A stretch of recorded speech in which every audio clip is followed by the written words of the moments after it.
मेरे घर में जब एक किन्नर बच्चा जन्म लिया तो मेरा पति राघव बोला, ये तेरे किसी पाप की सजा है, अब मैं तुझे तलाक दूंगा।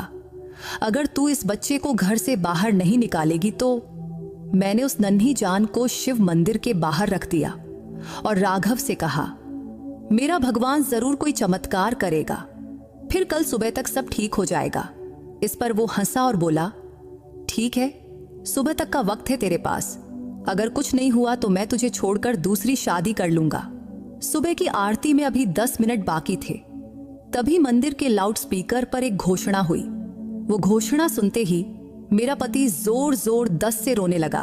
मैं मंदिर के एक कोने में बैठी आंसू पोंछ रही थी, हाथ जोड़कर भगवान से प्रार्थना कर रही थी।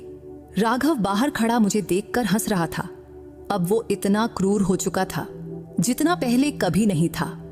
वो लगातार बोलता जा रहा था, कुछ नहीं होगा, कुछ नहीं बदलेगा, तेरे जैसे औरतों का भगवान भी कुछ नहीं करता। और रही बात चमत्कार की, तो चमत्कार 3-4 घंटे में थोड़े होते हैं। मैं रोते रोते बस एक ही बात दोहरा रही थी, हे देवा, मेरी मदद कर और इस इंसान को दिखा कि तू क्या कर सकता है।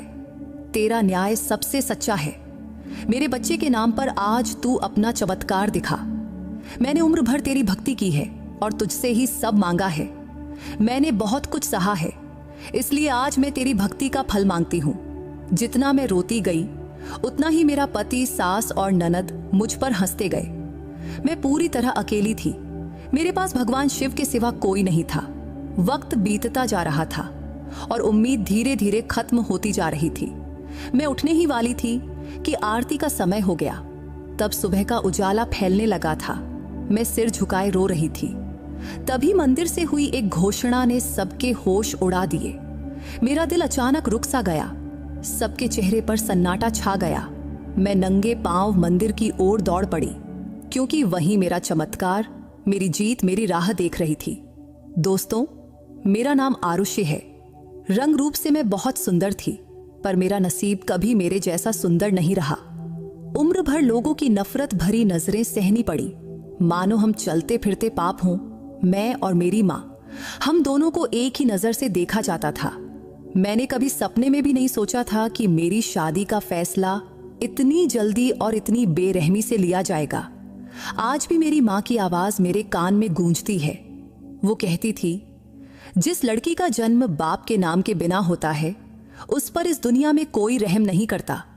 मैं उसकी बेटी थी, पर उसके लिए एक बोझ बन गई थी, एक ऐसी जिम्मेदारी जिससे वो जल्द से जल्द आजाद होना चाहती थी। मेरे बाप के बारे में घर में कभी साफ साफ नहीं बोला गया। बस इतना पता था कि वो कोई बड़े आदमी थे। कौन थे, कहाँ थे, किसी को नहीं पता। लोगों की जीभ पर एक ही बात रहती थी, मैं अवैध पैदा हुई हूं। बचपन से लेकर बड़ी होने तक यही अपमान सुनती आई और ये कलंक मेरे माथे पर हमेशा के लिए चिपक गया। गांव शहर की औरतें मुझे निशाना बनाने का एक भी मौका नहीं छोड़ती थीं। उनके ताने मेरे सीने में खंजर की तरह चुभते थे।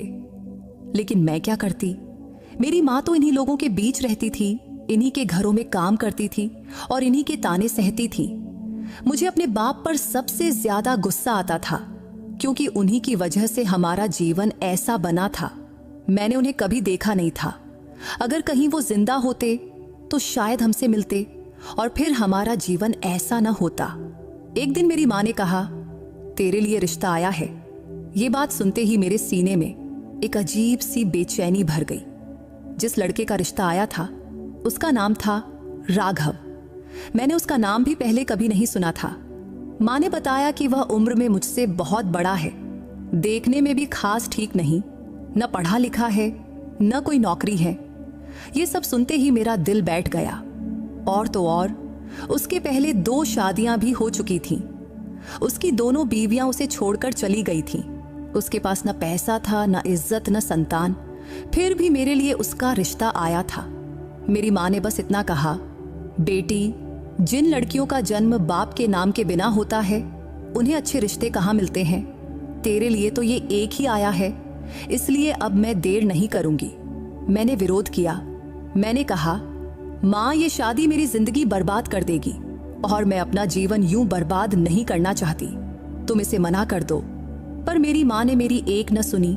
उसने फिर अपनी दुख भरी कहानी दोहरानी शुरू कर दी। बोली, सबका जीवन बर्बाद होता है, तेरी माँ का भी तो हो ही चुका है।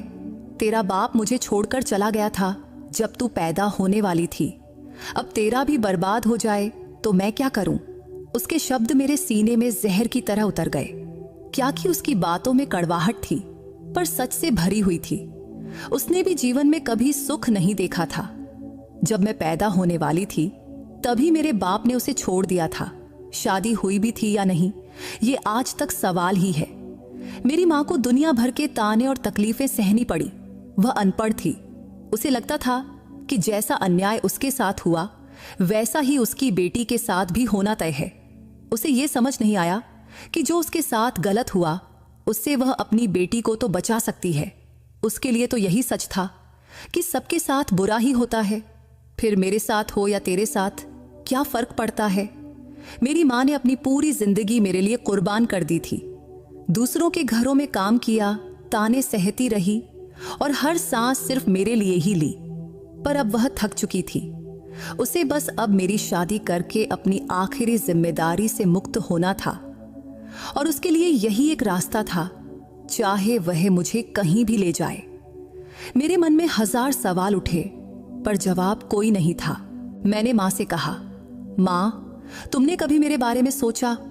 मेरे सपनों के बारे में, मेरी इच्छाओं के बारे में, मेरे जीवन के बारे में? क्या ये सब तुम्हारे लिए कुछ मायने नहीं रखता?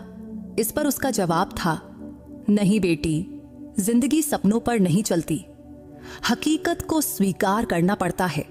फिर वह दिन आ गया जब मेरी शादी राघव से तय हो गई। वह दिन मैं कभी नहीं भूल सकती। मेरी माँ ने मेरी शादी की तैयारी ऐसे की जैसे वह अपनी जिंदगी का सबसे बड़ा बोझ उतार रही हो। जब उसने मुझे गले लगाया तो उसके आंखों में प्यार नहीं, एक अजीब खालीपन था। वह बार बार कहती रही कि वह मेरे लिए प्रार्थना करेगी, पर उसके शब्दों में सच्चा यकीन नहीं था। राघव, जो मेरे लिए बिल्कुल अनजान इंसान था, अब मेरा पति बन चुका था। शादी के दिन भी लग रहा था कि ये सब एक सौदा है, क्योंकि इस शादी में कोई भावना नहीं थी। उसकी आंखों में चमक तक नहीं थी, उसके बातों में अपनापन भी नहीं था। शादी पूरी होने के बाद जब मेरी माँ ने मुझे विदा किया तो बस इतना कहा, बेटी, अपनी जिंदगी आसान बनाने की कोशिश करना। ये शब्द मेरे दिल पर एक और घाव बन गए। राघव की माँ कामिनी देवी और उसकी बहन अनुष्का, यानी मेरी सास और ननद, लोगों को बता रही थी, हमने तो बहुत पुण्य किया जो इस लड़की से अपने बेटे की शादी कर रहे हैं, वरना ये लड़की कवाड़े ही बिगड़ जाती। पर पूरी गली को और सारे रिश्तेदारों को पता था कि उनके बेटे को कोई लड़की देने को तैयार नहीं था।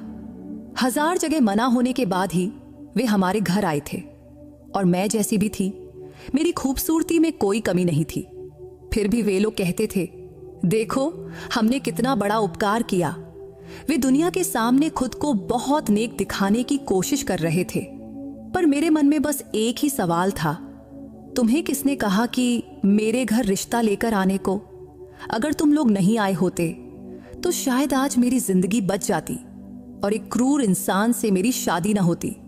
खैर, मेरी शादी की पहली रात बहुत भयानक थी। जब मुझे होश आया तो मैं सिटी के प्राइवेट हॉस्पिटल में थी। डॉक्टर और नर्सें मुझे देखकर दंग रह गए कि इतनी सुंदर लड़की की ऐसी हालत किसने की। मैं चुपचाप लेटी हुई छत की ओर देख रही थी। डॉक्टर ने पूछा, तुम्हारे माँ बाप को कुछ पता है या नहीं है? मैंने थके हुए स्वर में कहा, उन्होंने तो बस मेरी शादी कर दी थी, अब वे मेरे लिए क्या करेंगे? उन्होंने कहा था, अब तू उनके घर की हो गई, अब तू अपना जीवन काट। डॉक्टर ने कहा, मेरे पास एक महिला सहायता केंद्र का नंबर है, मैं तुझे उनकी संचालिका का नंबर देती हूँ, वो तुझे यहाँ से सुरक्षित ले जाएंगी। हमने पहले भी 5-7 औरतों की मदद की है।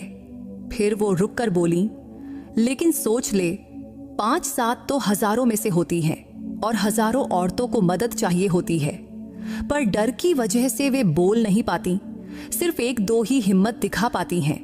अगर तुझ में हिम्मत हो तो हम तुझे वहां भेज देंगे। इस पर मैंने धीरे से कहा, मुझे किसी का नंबर नहीं चाहिए, क्योंकि अकेली औरत के नसीब में यहाँ बस दुख तकलीफ ही लिखा होता है, इसलिए छोड़ो ये सब। इस पर डॉक्टर ने ठंडी सांस ली और बोली, ठीक है, जैसी तेरी मर्जी।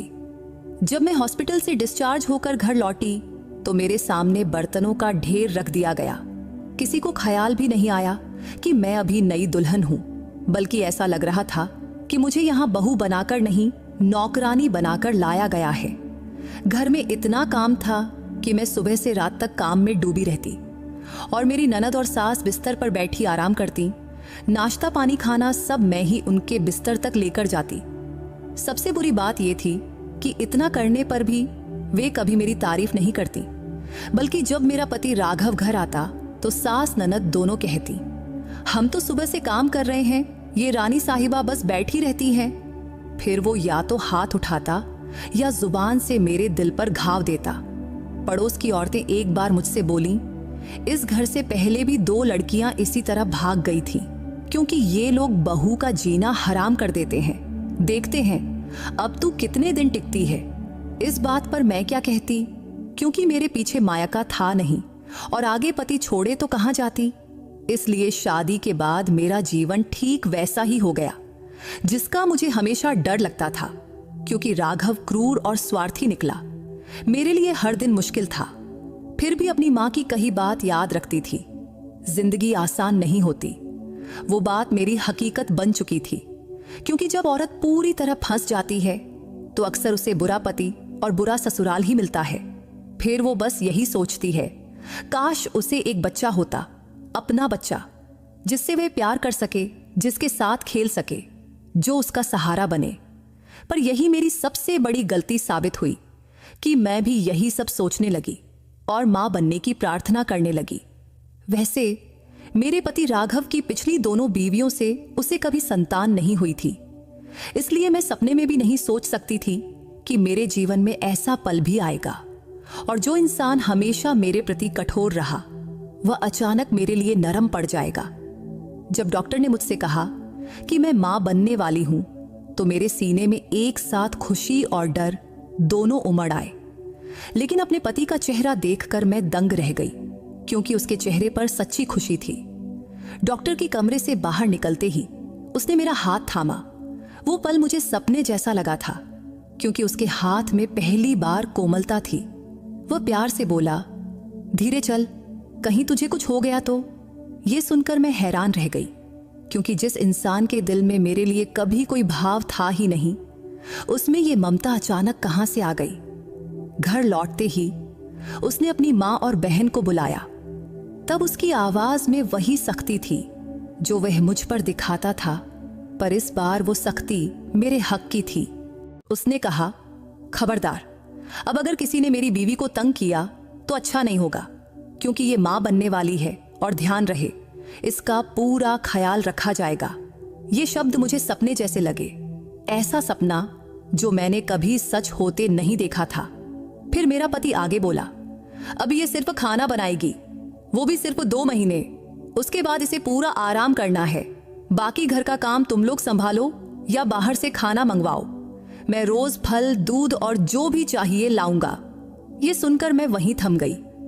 क्या यही वो इंसान था जिसने मेरी जिंदगी नरक बना रखी थी? तब मेरी सास और ननद के चेहरे पर खुशी और बेचैनी दोनों थीं। शायद वे सोच रही थीं कि ये सब अचानक कैसे और क्यों हो रहा है। थोड़ी देर की खामोशी के बाद मेरी सास बोली, ये क्या बात हुई? औरतें तो हमेशा काम करती आई हैं और मां बनना कोई बीमारी है क्या? पर मेरे पति ने उनकी बात सख्ती से काट दिया और उन्होंने कहा, मैंने कहा ना, अब से ये कोई काम नहीं करेगी और इस पर कोई बहस नहीं होगी। उस पल में मेरे मन में उम्मीद का एक छोटा सा किरण जाग उठा। क्या सचमुच भगवान ने उसका दिल बदल दिया था? क्या वह सच में बदल रहा था? लेकिन फिर भी मुझे यकीन नहीं हो रहा था कि यह बदलाव हमेशा के लिए है या सिर्फ कुछ दिनों का। फिर भी उस क्षण मैंने उस पर भरोसा कर लिया। उसका नरम देखभाल करने वाला स्वभाव मुझे वरदान जैसा लगा। ऐसा लगा कि आने वाले बच्चे की कृपा से ही यह सब हो रहा है। शायद यह बच्चा हमारे जीवन में अच्छा बदलाव लाएगा। वह पल मेरी जिंदगी का एक खूबसूरत मोड़ था, ऐसा मोड़ जिसने मेरे मन में उम्मीद और खुशी का दिया जला दिया। तब मुझे लगा भगवान ने मेरी प्रार्थना सुन ली है। उस दिन जब रात हुई तो मैं अपने कमरे में बैठी सोच रही थी कि शायद मेरा जीवन नई दिशा ले रहा है और जो उम्मीदें सालों से अंधेरे में दबी पड़ी थीं, वे फिर से जाग उठी थीं, क्योंकि मेरे पति के बदले हुए व्यवहार ने मुझे यकीन दिलाया कि अब शायद मेरे नसीब में सुख लिखा है। इसीलिए मैंने भगवान का शुक्रिया अदा किया और मन में नए सपने बुनने लगी। लेकिन वह खुशी बहुत कम वक्त की थी। रात को जब मैं पानी लेने कमरे से बाहर निकली तो राघव की आवाज आई। वह अपने माँ और बहन से बात कर रहा था। आवाज सुनकर मैं दरवाजे के पीछे रुक गई और सुनने लगी। लेकिन जो कुछ मैंने सुना उसने मेरा दिल पूरी तरह तोड़ दिया। मेरी ननद गुस्से में बोल रही थी, तूने तो अपनी बीबी को हमारे सिर पर बिठा दिया है। अब ये रानी बनकर घूमती है, घर में कोई काम नहीं करती और तुझे इसके सिवा कुछ दिखता ही नहीं है। मेरी सास ने भी गुस्से से कहा, हाँ ये क्या बात हुई बेटा, तूने उसे सिर पर क्यों चढ़ा रखा है?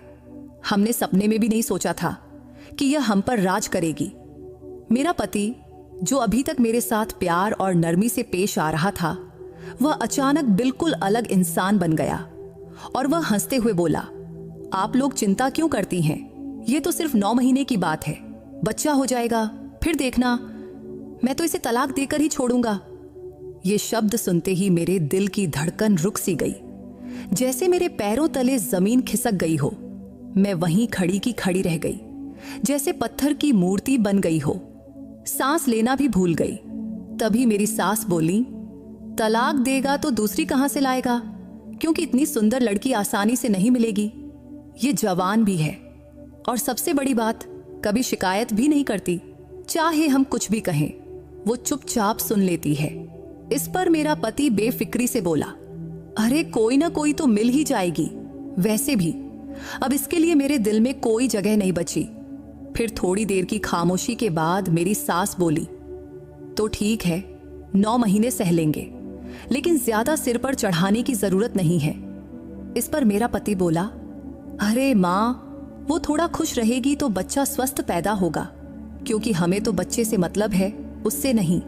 फिर मेरी सास सिर हिलाते हुए बोली, बच्चा तो होना ही चाहिए, वो भी बेटा। इस पर मेरा पति बोला, बेटा हो या बेटी, मुझे खुशी है माँ, लेकिन बेटा हुआ तो और भी अच्छा होगा। ये बातें सुनकर मेरे आंखों में आंसू भर आए, क्योंकि दिन भर उसके प्यार भरे लहजे से चमक उठी।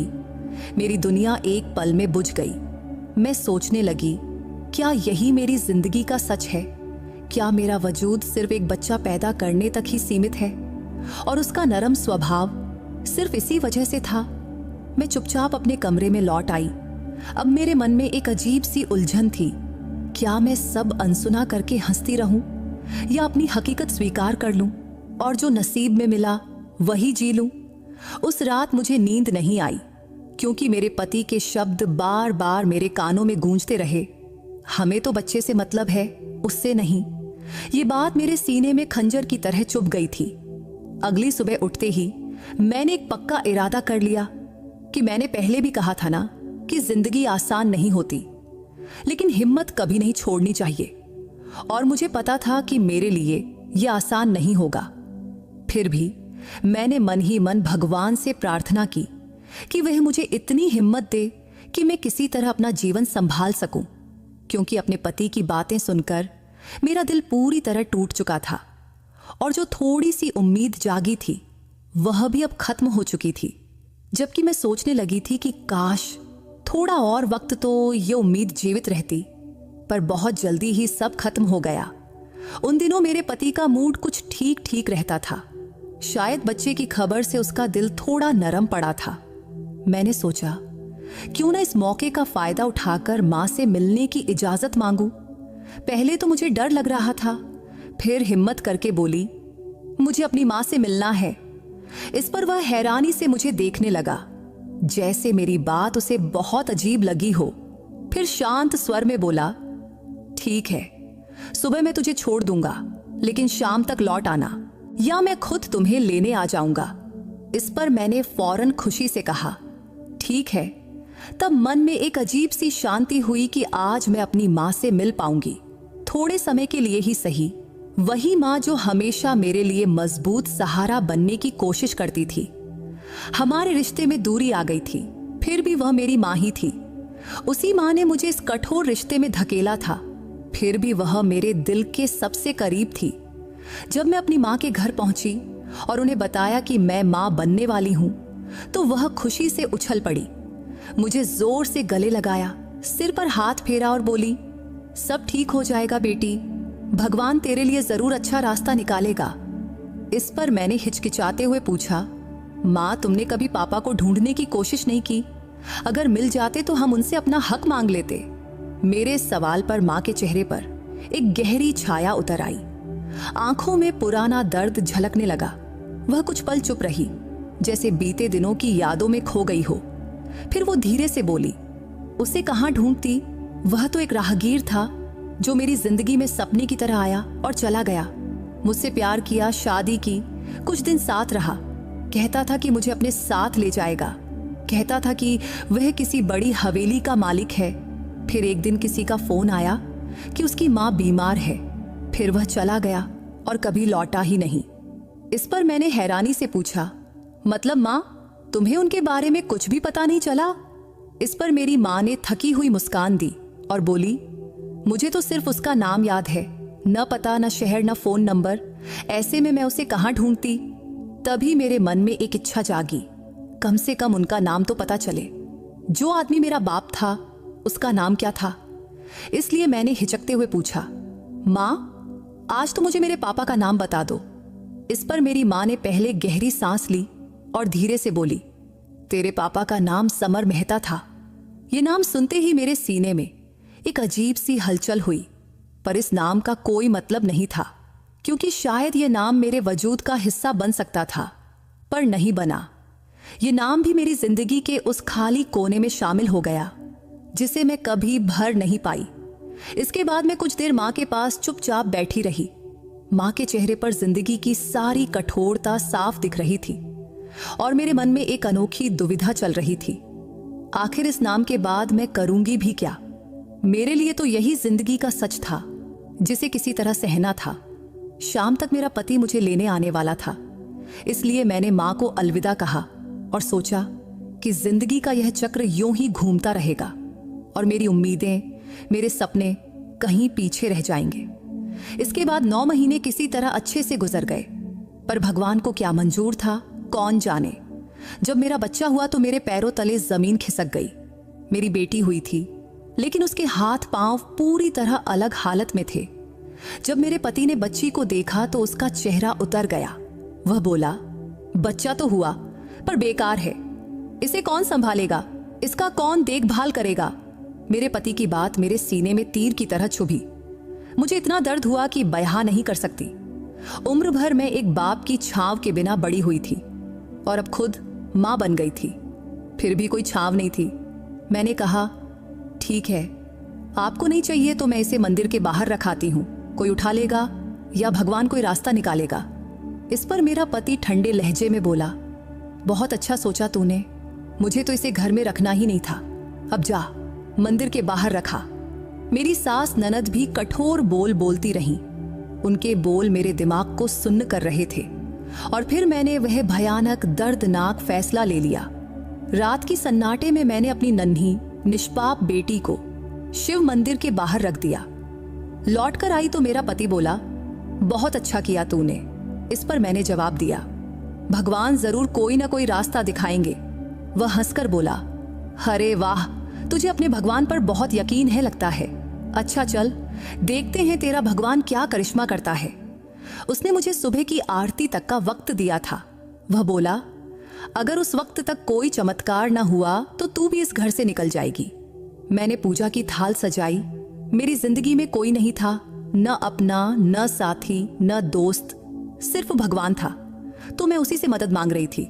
पूजा में बैठकर मैं जोर जोर से रोकर भगवान से प्रार्थना करने लगी। उधर घर के सारे लोग मुझ पर हंस रहे थे, यह कहकर कि रोने धोने से कोई चमत्कार नहीं होने वाला। रात होती जा रही थी, मन में एक अजीब सी बेचैनी थी।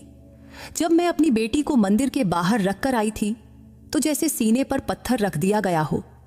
लेकिन घर लौटते ही पति के शब्दों ने मेरे पूरे वजूद को तोड़ दिया। उसने कहा, बहुत अच्छा किया तूने, वरना मुझे तो इसे घर में रखना ही नहीं था। अब देखते हैं तेरा भगवान कोई करिश्मा दिखाता है या नहीं। उसने सुबह की आरती तक का वक्त दिया था। अगर कुछ न हुआ तो मुझे भी घर से निकाल दिया जाएगा। उसी में मेरी ननद और सास भी ताने मार रही थीं। दोनों हंस रही थीं और मुझे ऐसी नजरों से देख रही थीं जैसे मैं कोई पागल औरत हूं। उनके व्यवहार ने मेरी आखिरी उम्मीद को भी डगमगा दिया था। लेकिन मेरे मन में एक बात बिल्कुल साफ थी, भगवान से बड़ा कोई नहीं। मैंने फिर पूजा की दीप जलाई और भगवान के सामने हाथ जोड़े बैठ गई। मेरे आंखों से आंसू बह रहे थे और होठों से अपने आप प्रार्थना निकल रही थी। हे भगवान, तू सब जानता है, मेरी मजबूरी, मेरे दिल की हालत। मेरी बेटी पर दया कर, इससे बचा ले। मेरा स्वर ऊंचा हो गया था और घर वाले मेरी हालत पर हंस रहे थे। मेरा पति बोला, चिल्ला चिल्ला कर रोने से कुछ नहीं होगा, भगवान ऐसे करिश्मा नहीं दिखाता। मेरी सास तंज कसते हुए बोली, बहुत बड़ी भक्त बनती है, देखते हैं इसका भगवान कुछ करता भी है या नहीं।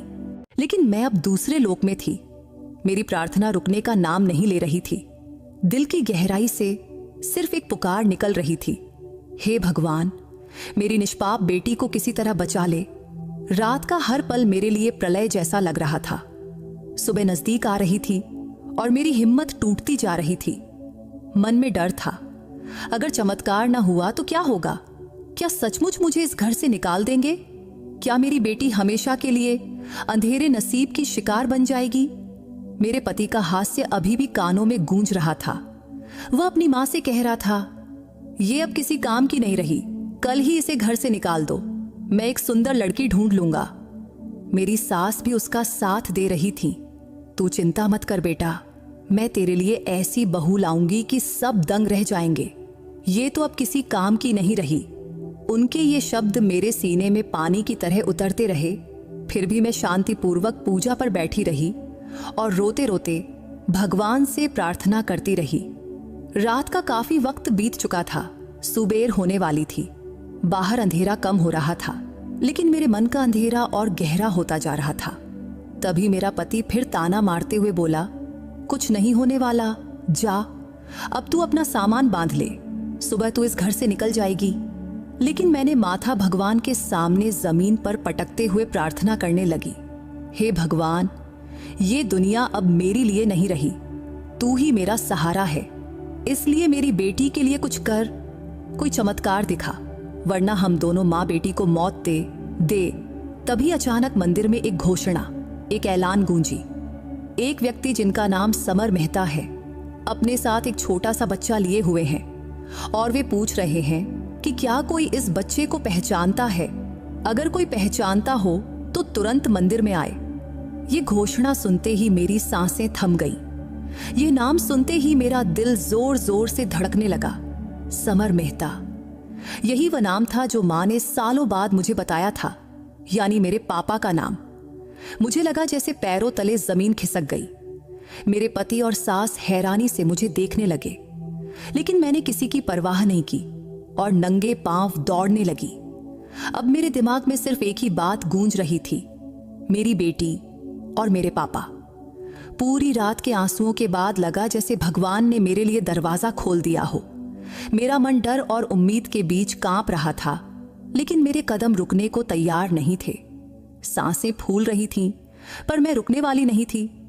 जब मैं मंदिर पहुंची तो दरवाजे पर रुककर अंदर झांकी तो वहां एक बुजुर्ग व्यक्ति खड़े थे। उनका चेहरा दया और तेज से भरा हुआ था। उनकी गोद में मेरी बेटी थी और मैंने उन्हें पहचान लिया कि वो मेरे पापा थे। मेरी आंखों से आंसुओं की धार बह निकली। मैं धीमे कदमों से उनके पास गई और जोर से बोली, ये बच्ची मेरी है और आप मेरे पापा हैं। मंदिर में मौजूद सभी लोग हैरानी से मुझे देखने लगे। मेरे पापा ने मेरी ओर देखा। उनकी आंखों में आश्चर्य और अपार प्यार था। वे बोले, तू मेरी बेटी है। तभी मैं रोते हुए उनके पास गई और उनके पैरों पर गिर पड़ी। फिर मेरे होंठों से सिर्फ इतना ही निकला, पापा, मैं हूं आपकी बेटी। उन्होंने मुझे उठाया, मेरे आंसू पोंछे और बोले, मैंने तुझे और तेरी मां को बहुत ढूंढा बेटी, लेकिन तुम लोग कभी मिली ही नहीं। लेकिन आज भगवान ने हमारी मुलाकात करवा दिया। वह पल मेरे लिए चमत्कार से कम नहीं था। मेरी बेटी अब उनकी गोद में थी और मेरी प्रार्थना पूरी हो चुकी थी। लेकिन जब मैंने अपनी बेटी को ध्यान से देखा तो मेरी आंखें आश्चर्य से फैल गईं। उसके हाथ पांव अब पूरी तरह ठीक हो चुके थे। वह बिल्कुल स्वस्थ थी। मैंने उसे सीने से लगाया और भगवान के सामने सिर झुकाकर शुक्रिया अदा किया। तभी मेरे पापा बोले, मैं तुम दोनों को ढूंढते ढूंढते यहां आया था। रात हो गई तो मंदिर में ही रुका और अपने पापों की माफी मांगी। तभी मुझे यह बच्ची दिखी तो मैंने घोषणा करवाई कि इसका परिवार मिल जाए। मुझे कहां पता था कि यह मेरी अपनी नातिन है। इसके बाद मैंने उन्हें सब कुछ बता दिया कि मां ने मजबूरी में कैसे मेरी शादी कर दी, फिर उन लोगों ने मेरे साथ कैसा व्यवहार किया। मेरी दुख भरी बातें सुनकर पापा के चेहरे पर गुस्से की लकीरें उभर आईं। उनके चेहरे पर गुस्सा तो था, लेकिन वह गुस्सा एक ऐसे आदमी का था जो अपनी बेटी पर हुई बेइज्जती को सहन नहीं कर सकता। और उनका रौब, उनकी शान सब एक साथ उभर आए। उन्होंने मेरा हाथ थामा और मेरी बेटी को अपनी चादर में लपेटे और बोले, चल मेरे साथ। मैंने पूछा, कहाँ? तो उन्होंने कहा, बस चल, सब पता चल जाएगा। फिर वे मुझे उसी घर ले आए जहां मेरा पति राघव, सास और ननद थे। उन्हें देखकर सब दंग रह गए कि मैं एक अनजान आदमी के साथ आई हूं और वह आदमी मेरा बाप था।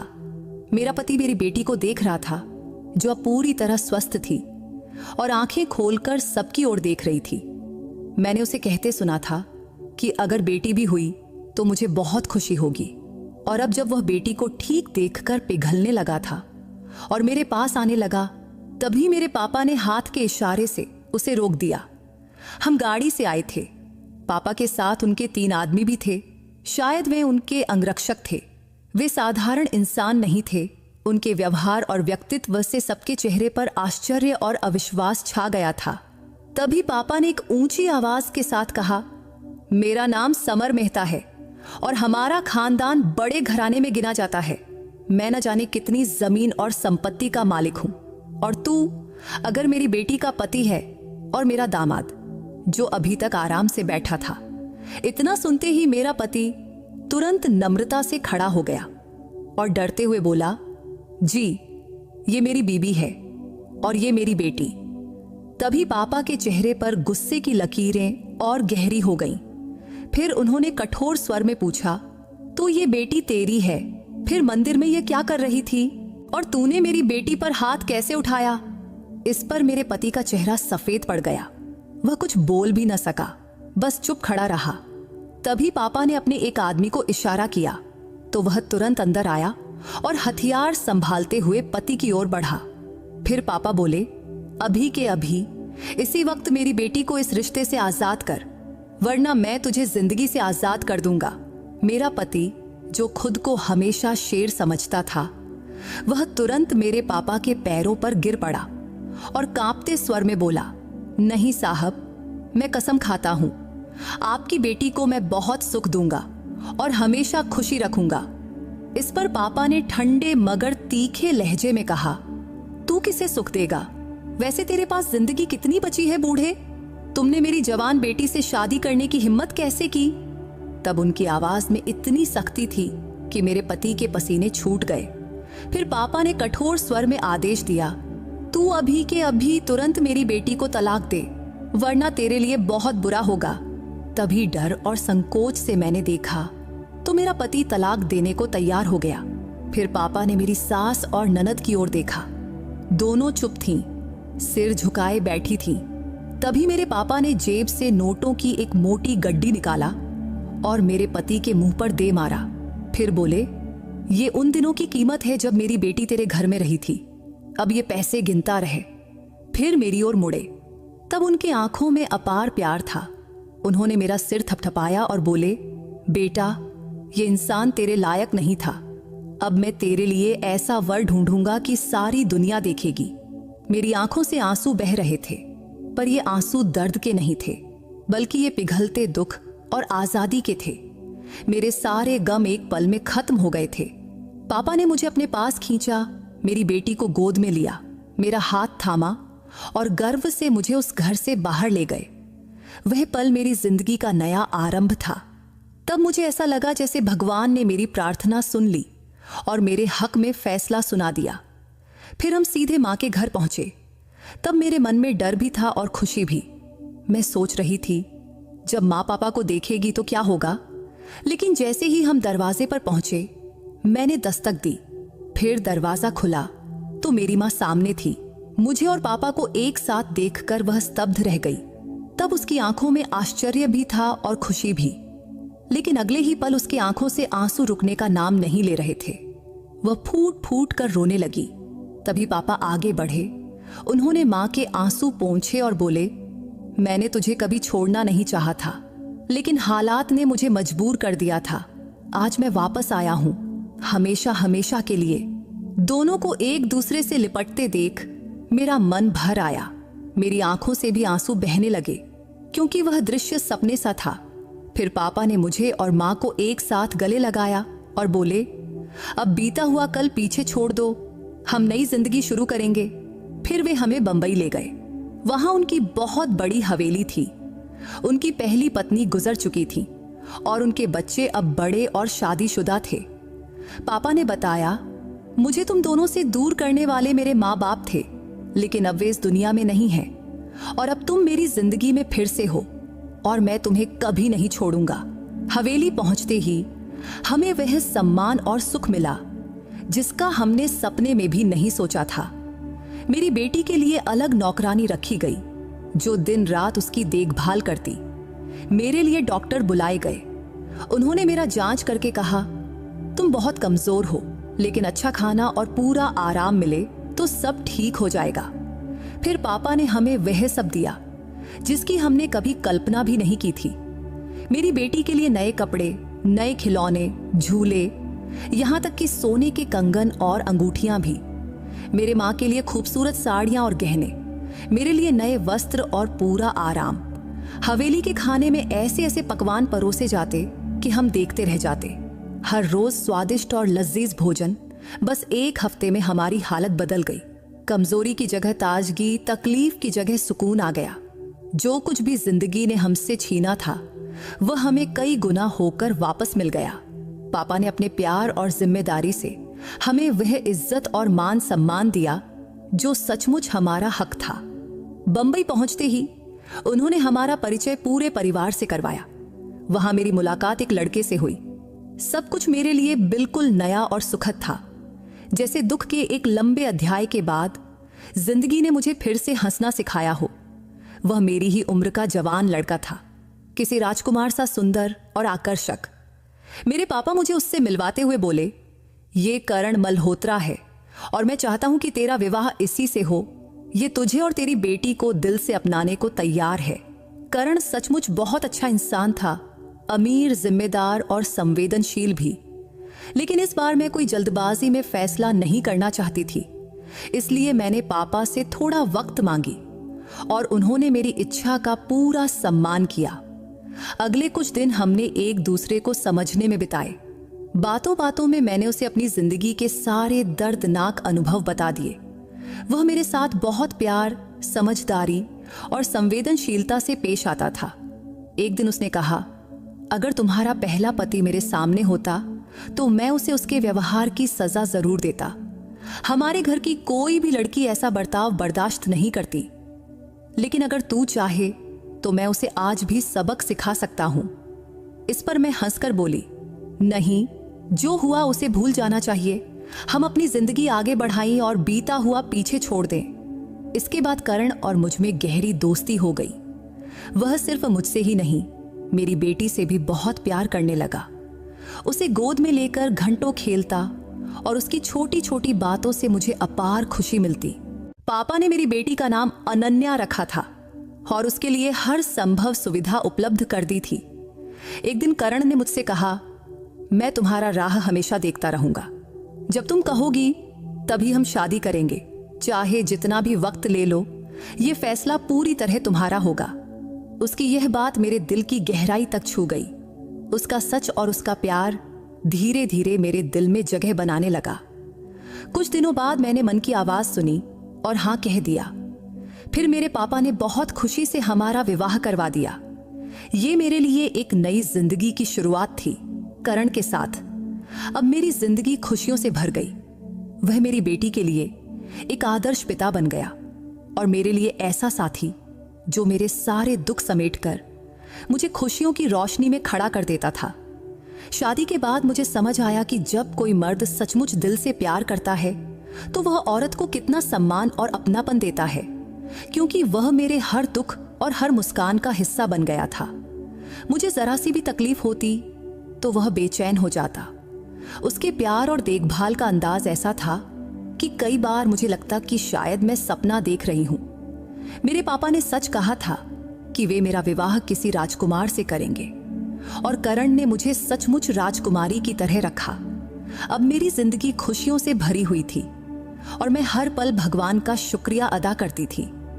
मेरी माँ भी अब पापा के साथ बहुत खुश थी, पहले से कहीं ज्यादा सुकून और खुशी से भरी हुई थी, जैसे मैं बचपन में सपनों में उन्हें देखा करती थी। पापा ने माँ से कहा था, अब हर दिन मन मुताबिक जियो, हाथों में रंग बिरंगी चूड़ियां पहनो, सज संवर कर अपना जीवन सुंदर बनाओ। जो वक्त हम एक साथ नहीं जी पाए, अब आखिरी सांस तक जी लेंगे। मेरे पापा सचमुच हीरो थे। तब हालात ने कभी हमें एक दूसरे से दूर किया था, तो अब उन्होंने सारी रुकावटें हटा दी और हमें अपनी जिंदगी का हिस्सा बना लिया। जिंदगी में हर इंसान को तरह तरह की मुश्किलें और तकलीफें झेलनी पड़ती हैं। कभी कभी हालात इतने कठिन हो जाते हैं कि इंसान को खुद को संभालना भी मुश्किल लगता है। वह खुद को अकेला और लाचार समझने लगता है। वैसे मुश्किलें और रुकावटें हर किसी की जिंदगी का हिस्सा हैं, लेकिन जब जिंदगी में कठिन वक्त आता है तो हमें याद रखना चाहिए कि भगवान की कृपा और मदद से बड़ा कुछ भी नहीं है। जितना हम भगवान पर भरोसा रखते हैं, उतना ही वह हमारी मदद करता है और अपने दया करुणा से हमारे दुख दूर करते हैं। भगवान से हमारा रिश्ता ऐसा है जो कभी नहीं टूटता। जो इंसान ईश्वर की मदद पर यकीन रखता है, भगवान उसकी जरूर मदद करते हैं। ये सच है कि दुनिया के सारे सहारे अस्थायी हैं। अगर इंसान सिर्फ अपनी ताकत, पैसे या दूसरों पर निर्भर रहेगा तो कुछ समय बाद वह थककर निराश हो जाता है, क्योंकि दुनिया के लोग और चीजें एक सीमा तक ही साथ देती हैं और आखिर में इंसान को अकेले ही चलना पड़ता है। लेकिन भगवान का साथ हमेशा हमारे साथ रहता है। बस शर्त एक ही है, हम उस पर सच्चा विश्वास रखें और सच्चे मन से उससे मदद मांगे। जब जिंदगी में भयंकर मुश्किलें आती हैं तो कभी कभी इंसान सोचता है कि वह अकेला है और उसकी मदद करने वाला कोई नहीं। लेकिन अगर वह भगवान की ओर मुड़े, सच्चे दिल से प्रार्थना करे और उनकी मर्जी के अनुसार चलने की कोशिश करे तो भगवान जरूर उसकी मदद करते हैं। क्योंकि जब हम भगवान से मदद मांगते हैं तो वह सही समय पर हमारी प्रार्थना का जवाब देते हैं। उनका रास्ता हमारे सोच से अलग हो सकता है, लेकिन उनका हर फैसला हमारे भले के लिए ही होता है। जब हम भगवान को ही अपना सबसे बड़ा सहारा मान लेते हैं तो हमें दुनिया की किसी भी चीज की कमी महसूस नहीं होती, क्योंकि भगवान की कृपा और आशीर्वाद से हम हर मुश्किल का सामना कर सकते हैं। भगवान वादा है कि वह अपने भक्तों को कभी अकेला नहीं छोड़ते। जो लोग उनकी मर्जी के अनुसार जिंदगी जीने की कोशिश करते हैं, भगवान उनकी प्रार्थना जरूर स्वीकार करते हैं और उन पर अपनी असीम कृपा बरसाते हैं। लेकिन जो लोग सिर्फ दुनिया के सहारे पर यकीन रखते हैं और भगवान को भूल जाते हैं, उन्हें हमेशा अंदर से गहरा अकेलापन महसूस होता है, क्योंकि मुश्किल वक्त में उन्हें कहीं से सहारा नहीं मिलता। उनका भगवान से कोई रिश्ता नहीं होता, न ही उनके दिल में भगवान की मदद की उम्मीद होती है। इसलिए वे हमेशा खाली और अधूरे से लगते हैं। मैं आज अपनी जिंदगी में बहुत खुश हूं। अब मेरे पास ऐसा कुछ नहीं जिसकी कमी मुझे महसूस हो। मैंने कभी नहीं सोचा था कि मेरी जिंदगी इतनी शांत और संतुष्ट हो जाएगी, लेकिन भगवान की कृपा और आशीर्वाद से मेरी जिंदगी पूरी तरह बदल गई है।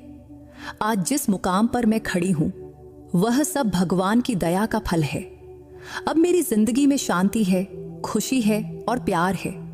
आप सबके लिए मेरी प्रार्थना है कि जिनकी जिंदगी में मुश्किलें हैं, वे सच्चे मन से भगवान से प्रार्थना करें, क्योंकि जब इंसान सच्चे दिल से सिर्फ भगवान से मदद मांगता है तो एक दिन सब ठीक हो जाता है। भगवान की कृपा से जो सुकून मिलता है वह इस दुनिया की कोई भी चीज नहीं दे सकती, और उनका आशीर्वाद हमेशा हमारे साथ रहता है। बस जरूरत है कि हम सच्चे मन से प्रार्थना करें और उनके दिखाए रास्ते पर चलें।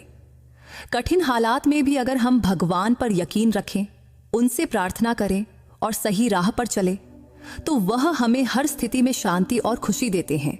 उनकी कृपा से हमारी हर मुश्किल आसान हो जाती है और हमारा नसीब भी बदल जाता है।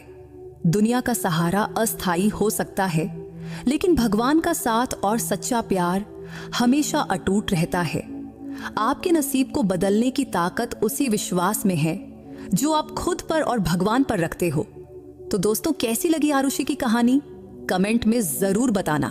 और क्या आपके जीवन में भी कभी ऐसा कोई पल आया है जब आपका भगवान पर विश्वास सच साबित हुआ हो? अगर हाँ, तो अपनी उस कहानी को हमारे साथ जरूर शेयर करना। और अगर आप सच्चे मन से भगवान को मानते हो तो कमेंट में हर हर महादेव लिखना मत भूलना। तो दोस्तों, अगर आपको आरुषि की ये कहानी पसंद आई हो तो इस वीडियो को लाइक और चैनल को सब्सक्राइब करना मत भूलना। फिर किसी नई कहानी में मुलाकात होगी। बाय।